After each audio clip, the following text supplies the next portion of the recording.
2 సంవత్సరాల పరిపాలన. ఎందుకంటే 5 సంవత్సరాలు ఈ రాష్ట్రంలో ఒక అరాచకం నడిచింది. జగన్మోహన్ రెడ్డి ముఖ్యమంత్రిగా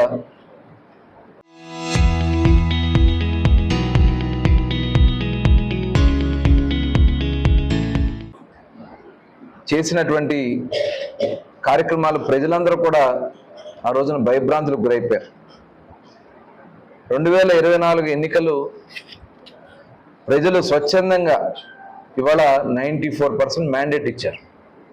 అంటే 175 స్థానాలకి 164 స్థానాలు కూటమి నాయకత్వాన్ని బలపరిచి ఇచ్చినటువంటి అవకాశంతో ఇవాళ ఈ 2 సంవత్సరాలుగా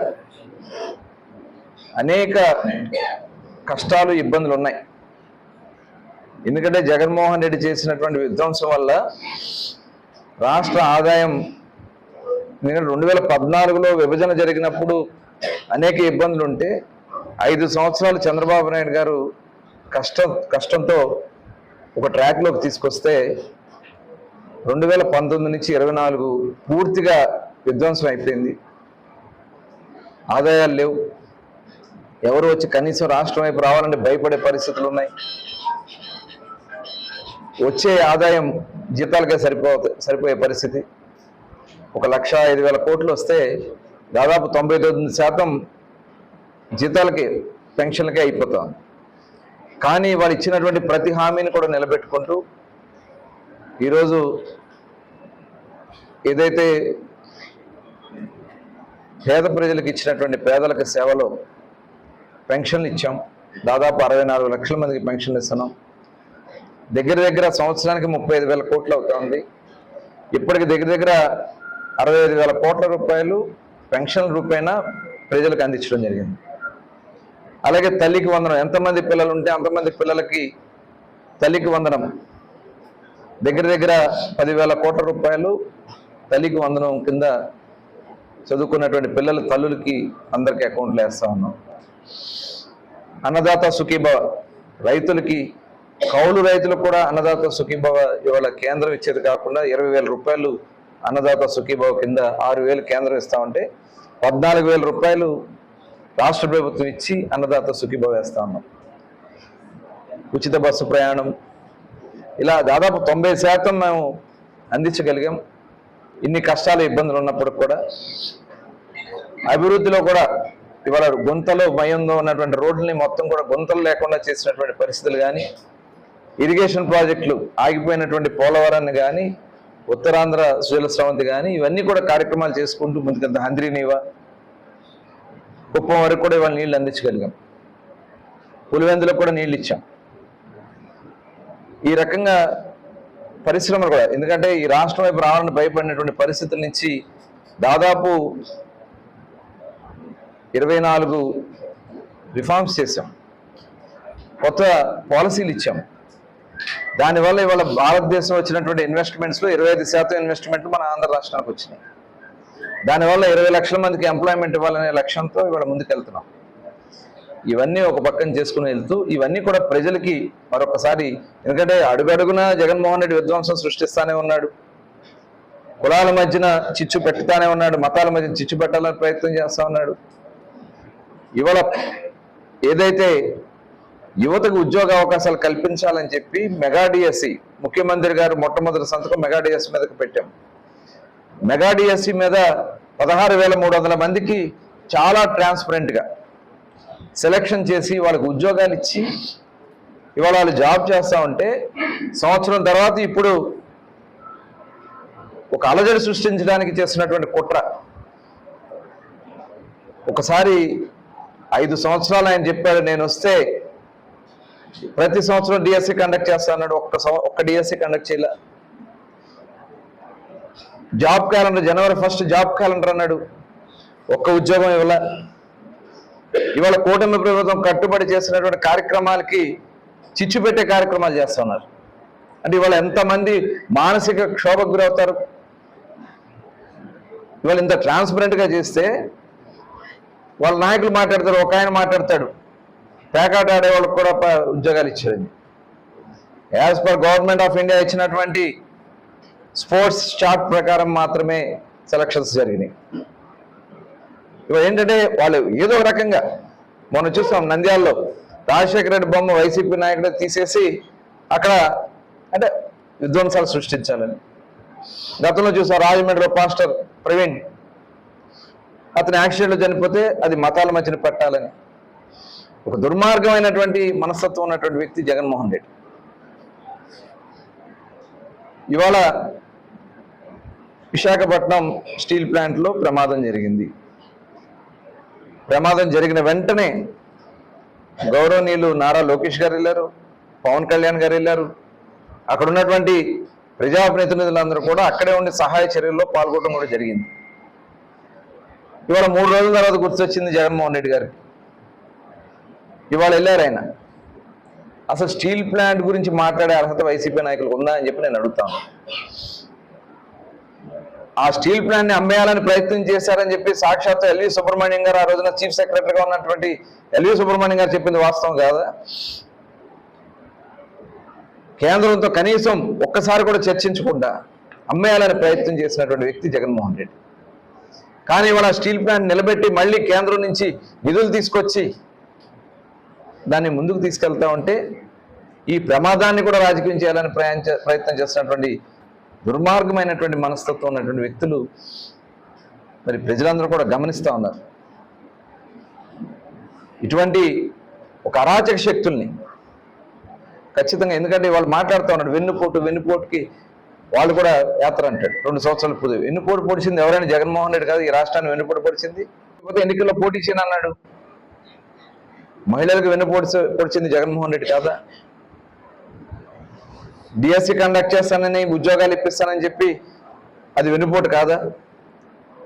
అక్రమ మద్యం అమ్మి అనేక మంది పేదల పొట్టను పెట్టుకున్నటువంటి ఘనత ఈ జగన్మోహన్ రెడ్డిది కాదా?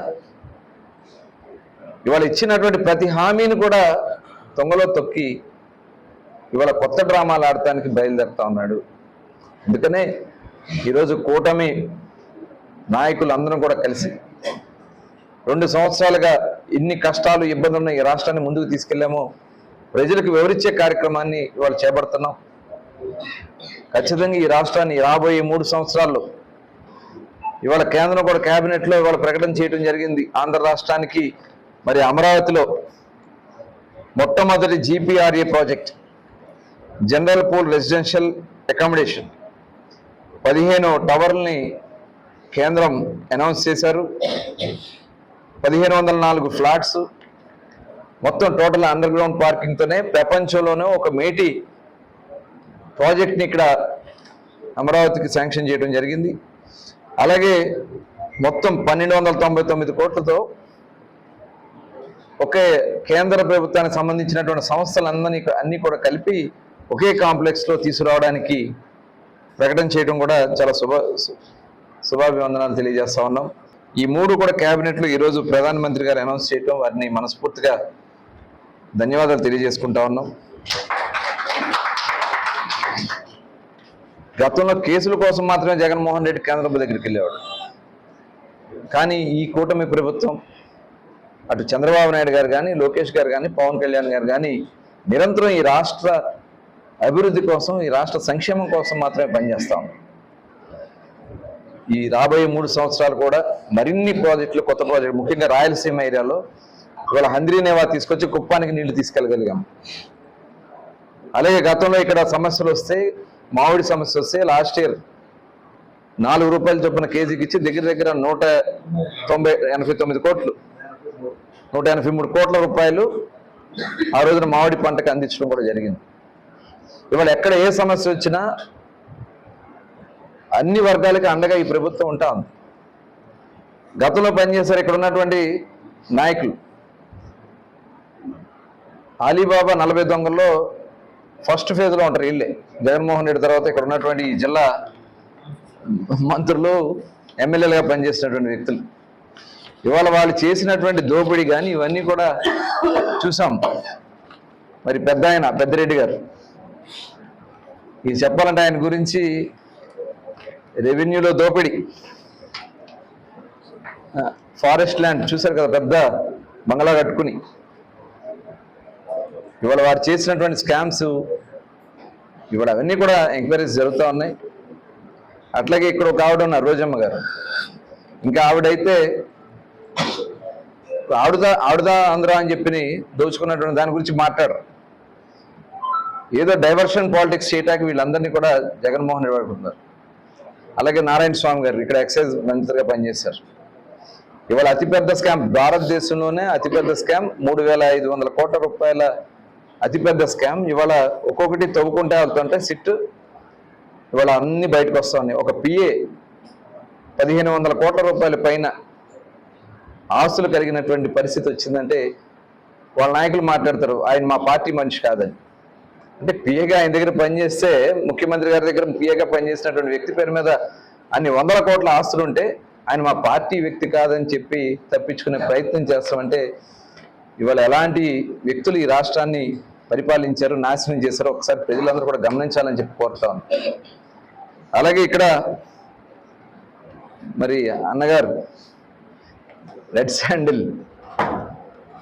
శాండిల్ స్మగ్లర్ మరి ఓడించి అన్ని 100 కోట్లు ఖర్చు పెట్టి వాళ్ళు ప్రయత్నాలు చేసిన మరి ఈరోజు నిలబడి ఈ చిత్తూరు నగరాన్ని అద్భుతంగా అభివృద్ధి చేస్తా ఉన్నారు. పెద్ద ఎత్తున నిధులు అటు ముఖ్యమంత్రి గారితో ఎక్కడ అవకాశం ఉంటే అక్కడ నిధులు తీసుకొచ్చి వారు పనిచేస్తూ ఉన్నారు.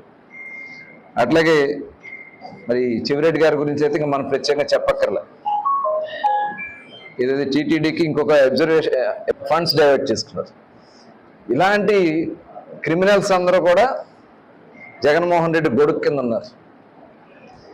ఇంకా వాళ్ళందరి గురించి చాలా మంది ఉన్నారు. ఇక వాళ్ళందరి గురించి చెప్పాలంటే ఆయన ఉన్నాడు, కుప్పంలో ఒక ఆయన భరత్, అదేదో నేను ప్రాజెక్టులు కట్టి వాటర్ తీసుకెళ్ళడం చూసాను కానీ సెట్టింగ్స్ చేసే వాటర్ తీసుకెళ్లే వ్యక్తులు సాయంత్రం మళ్ళీ మొత్తం ప్యాకప్. సినిమా షూటింగ్లో అప్పుడు చేస్తారు మామూలుగా, సెట్టింగ్ చేసి సాయంత్రాన్ని ప్యాకప్ చేసినట్టుగా ఈయన జగన్మోహన్ రెడ్డి వచ్చి రిబ్బన్ కట్ చేయగానే మళ్ళీ ప్యాకప్. మరి ఇట్లాంటి వ్యక్తులు ఉన్నారు. ప్రజలు ఇవాళ ఒక మంచి నాయకులు ఎన్నుకున్నారు. ఖచ్చితంగా ఈ జిల్లాలో ఎమ్మెల్యేలు అద్భుతంగా పనిచేస్తున్నారు. మనస్ఫూర్తిగా వారు అందరూ కూడా అభినందిస్తా ఉన్నాం. పోటీపడి పనిచేస్తున్నాం. ఇవాళ ఈ రాష్ట్రంలో ఎలా ముందుకు తీసుకెళ్ళాలి, ఎలా అభివృద్ధి చేయాలి, ఈ రాష్ట్రంలో ఉన్నటువంటి యువతకు ఉపాధి ఎలా కల్పించాలి, రైతులను ఎలా ఆదుకోవాలి, ఎక్కడ కష్టాలు ఇబ్బందులు వస్తాయి, ఇలా పనిచేసే ఒక మంచి నాయకత్వం ఇవాళ ఈ రాష్ట్రంలో ఉంది. ఈ కూటమి నాయకత్వాన్ని బలపరిచి గెలిపించుకున్న రుణం ఖచ్చితంగా తీర్చుకుంటాం. అలాంటి అరాచక శక్తులను మటుకి దయచేసి ప్రోత్సహించొద్దు. ఇవాళ అడుగడుగున ఈ రాష్ట్రాన్ని ఇబ్బందులు పెట్టినటువంటి వ్యక్తులు తిరిగి మళ్ళీ అరాచకాలు చేసి అధికారం రావాలంటే కుట్రలు చేస్తున్నారు. అలాంటి పరిస్థితి రాకుండా చేయాలని చెప్పి మరొకసారి మనస్ఫూర్తిగా కోరుకుంటూ అందరికీ నమస్కారం.